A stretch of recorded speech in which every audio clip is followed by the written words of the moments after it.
there comes a moment in every ambitious person's life when the illusions of support and safety are stripped away. You look around and realize the room is empty.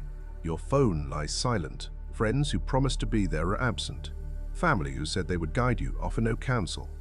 Mentors who seemed influential vanish when you most need guidance. No one is coming to catch you if you fall. No one will push you forward when exhaustion threatens to stop you. No one will invest in your vision or shield you from failure. For the majority, this is a moment of despair. The realization that you are alone can feel crushing, a cold hand squeezing the heart. Many descend into self-pity or depression. They cry out, asking why the universe left them unsupported, longing for someone to validate their struggle, someone to reassure them that they are not walking this path alone. But that moment, as terrifying as it is also a turning point. The crucible that separates the weak from the relentless, the dependent from the sovereign. For the rare few, the outliers, the strategists, the architects of their own destiny, this moment is not a tragedy, it is a baptism. The emptiness you perceive is actually freedom. The silence around you is space to think, to create, to plot your ascent without interference. You no longer answer to anyone. Your success is yours alone, untainted by compromise, obligation, or the emotional whims of others. This is what separates mediocrity from greatness. History does not remember the committees or the teams. It remembers the individuals who, in isolation, forged empires. Machiavelli knew this centuries ago, warning that a wise leader relies not on the support of others, but on the power he controls himself. Dependence is a subtle trap disguised as virtue. From the earliest days of schooling, we are taught that group work is essential, that collaboration is inevitable. Religion teaches congregation. Society insists networking is the only path to opportunity. We grow up believing that success requires others to lift us, that our ideas need validation, that we cannot thrive without a cheerleading section. But seeking support is the admission that you are powerless alone. Every favor, every emotional investment, every partnership creates invisible chains. When you rely on someone else, you are surrendering a portion of your destiny to their self-interest, their limitations, and their inconsistencies. Absolute solitude is terrifying to most because it strips away the illusion of safety. Yet in that 0 point, there is ultimate freedom. You are alone, yes, but that means you are unbound. There is no one to control your narrative, to dilute your vision, or to dictate your actions. The emptiness of the room becomes a laboratory, a battlefield, a workshop where you can experiment, fail, and adapt without interference. It is here, in this intense isolation, that the outlier begins to build the foundations of mastery. The fear you feel is not weakness, it is the raw energy of opportunity. Alone, you are free to rise without limits, to move faster, act smarter, and create an empire that is entirely yours. To thrive in the absence of support, you must embrace a state of invisibility, a deliberate withdrawal from the eyes of the world. Most people fail because they speak too soon. They announce their ambitions, share their dreams, and seek validation from friends, family, or colleagues. The moment they do, they leak energy. Doubt is introduced. A small hit of external approval tricks the brain into feeling partially accomplished, and the momentum to act begins to fade. To break this cycle, you must enter what I call the ghost phase. In this phase, you work unseen, unheard, and unacknowledged. Your progress is internal, your victories private, and your energy concentrated. Silence is not emptiness. It is accumulation. The tension created by secrecy becomes fuel, building like a storm ready to break. It forces focus, sharpens creativity, and transforms raw frustration into unmatched productivity. The ghost phase is not just about silence. It is about intentional solitude. Without an audience, you are free from judgment, free from compromise, and free from distraction. Most people operate in a state of constant feedback, shaping their actions based on external opinions. You, however, shape your path independently. Every action you take, every skill you hone, every strategic decision you make is guided by your own vision, unpolluted by others' limited understanding. Obsession becomes a necessity. You must know your craft better than anyone else. Technical mastery, strategic insight, and relentless practice become the foundation of your authority. Competence replaces charm, results replace explanations. Skill replaces networking. You do not ask for attention, you command it through undeniable achievement. Silence also fosters resilience. The loneliness and lack of acknowledgement that feel like pain to most become weapons in your hands. Each rejection, each unanswered message, every dismissive glance or skeptical comment becomes fuel for growth. Anger, disappointment, and frustration are transformed into a relentless drive. Machiavelli called this virtue not moral virtue, but the ability to impose your will on fortune. The outlier understands that the crowd will rarely understand the magnitude of vision or the difficulty of execution.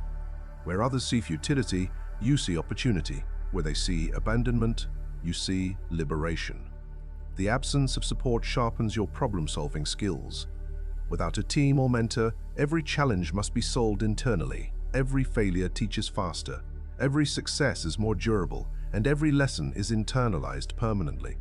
The ghost phase is also a test of emotional self-sufficiency. You cannot rely on validation or cheerleaders to maintain momentum. Instead, you must cultivate a dual internal structure: the weak emotional self and the commanding self. The weak self doubts, fears, and resists. The commander drags it forward through discomfort, through fatigue, and through uncertainty. Over time, the weak self diminishes and the commander remains. This is what it means to be sovereign, to rely solely on yourself, to extract energy from adversity, and to maintain discipline without external enforcement. Your environment cannot dictate your results because you are the ultimate variable. Finally, the ghost phase amplifies asymmetry. A corporation with hundreds of employees moves slowly, constrained by meetings, bureaucracy, and external approval. You, operating alone, can pivot in an hour, act in a day, and dominate in a week. This is the power of operating without support. Every distraction avoided, every dependency eliminated, every moment of private focus compounds into an insurmountable advantage. Isolation is not a limitation, it is your secret weapon. The emptiness around you, once terrifying, now becomes a canvas. The silent room is where strategy is born, where skill is forged, and when mastery is cultivated. By the time the world notices your rise, you will already be uncatchable. Support is a form of comfort, and comfort is the enemy of growth. When you are alone, you must learn to run on what I call dark energy, the energy drawn from pride, defiance, and controlled aggression. Most people suppress these instincts, conditioned to believe that ambition, envy, and assertiveness are bad or socially unacceptable. They are told to be kind, to conform, to avoid confrontation, and to seek approval. But this repression turns them into harmless participants in the game of life, never achieving true influence or freedom. To succeed without support, you must integrate this shadow, acknowledging your capacity for calculated ruthlessness and harnessing it to drive results. Ambition is not a sin. It is raw fuel. Aggression, when directed strategically, becomes power. Pride, when disciplined, becomes resilience. Solitude amplifies every opportunity to transform raw emotion into productive action. Every setback, every ignored message, every doubter, every exclusion becomes material to forge mastery. While others numb their frustration with distractions, you convert it into intensity. The absence of support forces self-reliance across every domain: marketing, finance, product strategy, negotiation, psychology. Skills that would otherwise be outsourced or guided by advisors must now be learned, refined, and applied by you. This is how a polymath is born. The generalist, capable of constructing an empire alone, becomes irreplaceable. The specialist, dependent on others' guidance or resources, is easily replaced. Isolation breeds versatility, adaptability, and strategic depth. Furthermore, relying on others introduces risk. Human behavior is unpredictable. Partnerships dissolve, collaborators falter, and loyalty is conditional. Machiavelli warned against dependence on auxiliary forces, whether armies or alliances, because if they fail, you fail. If they succeed, you may become their prisoner. The lesson is simple. The only way to secure true sovereignty is to control every critical element of your operation. Your skills, your resources, your decisions must be sufficient to execute without reliance on anyone else. Every external variable is a potential failure point. You cannot outsource accountability. You cannot delegate responsibility. In this environment, your independence is both your shield and your weapon. Discipline becomes the backbone of your autonomy. Without external oversight, you must establish internal structure. Your day, your decisions, your energy all must be regulated by strict protocols. The morning negotiation, deep work blocks, controlled intake of information, and nightly self-audit create a framework for consistent growth. Distractions are eliminated. Networking is deprioritized until you possess undeniable leverage. Value is built through work, mastery, and results, not through social maneuvering or dependence on the goodwill of others. Excellence attracts attention, not desperation. The market responds to skill, not pleading. The more you operate in silence and solitude, the sharper your edge becomes. Isolation also sharpens focus and creativity. Without the noise of others' opinions or advice, your mind becomes a precision instrument. Pressure, frustration, and anger are converted into energy that fuels action. You learn to innovate faster, adapt quicker, and act decisively. The solitude you once feared becomes the environment where you evolve into a strategist, a creator, and a leader. While the crowd clings to the comfort of consensus, you operate asymmetrically, moving faster, thinking broader, and executing with lethal efficiency. In this crucible, your skill, resilience, and independence solidify. You do not just survive, you dominate. The final stage of mastering the path of zero support is understanding sovereignty and the subtle power that comes with it. Once you have cultivated independence, discipline, and mastery in silence, the world begins to notice. But this is also the ultimate test of your judgment. The friends who doubted you, the family who questioned your choices, and the partners who abandoned you will attempt to re-enter your orbit. They will smile, nod, and offer praise, as if they were part of the journey all along. This is when most people stumble. The old habit of seeking validation tempts them to welcome others back into their lives, to share credit, or to dilute the authority they earned alone. But you are no longer the dependent you once were. You now understand that their support was never yours to count on, and their interest is conditional. Sovereignty means maintaining the distance, protecting your autonomy, and refusing to compromise the independence you painstakingly built. True power is not about revenge, it is about discretion. You do not lash out, you do not scold, you do not explain. You treat them with polite indifference, mirroring the way they treated you when you were silent and unsupported. This is strategic grace. By maintaining control of your narrative and preserving the boundaries you set in isolation, you cement the lessons you learned in solitude. Your empire is not built on temporary loyalty or superficial relationships. It is built on your vision, your competence, and your ability to execute. You have carried the stones alone, and therefore the castle belongs entirely to you.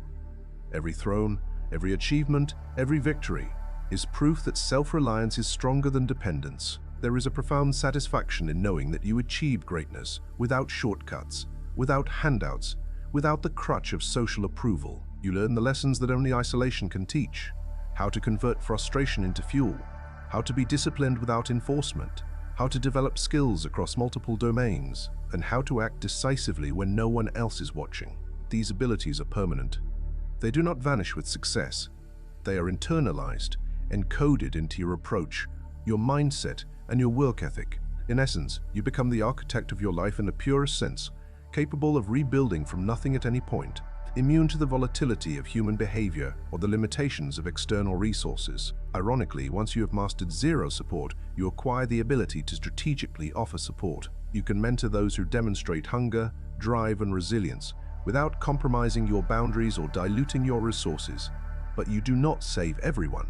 You invest only in those who show potential and initiative, in the same way that history's great leaders selectively nurtured talent. Your guidance becomes a tool of empowerment, applied deliberately, not indiscriminately. You have learned the value of scarcity, of recognizing that true worth is earned, not given. Finally, this path redefines how you measure success. It is no longer about approval, popularity, or the applause of others. The only validation that matters is the sound of your own progress, the knowledge that you persevered when the room was empty. You have learned to thrive in discomfort, to act decisively without supervision, and to build something unshakable from the foundation of your own effort. Solitude has transformed from a void into a launch pad. The throne you now occupy is not shared.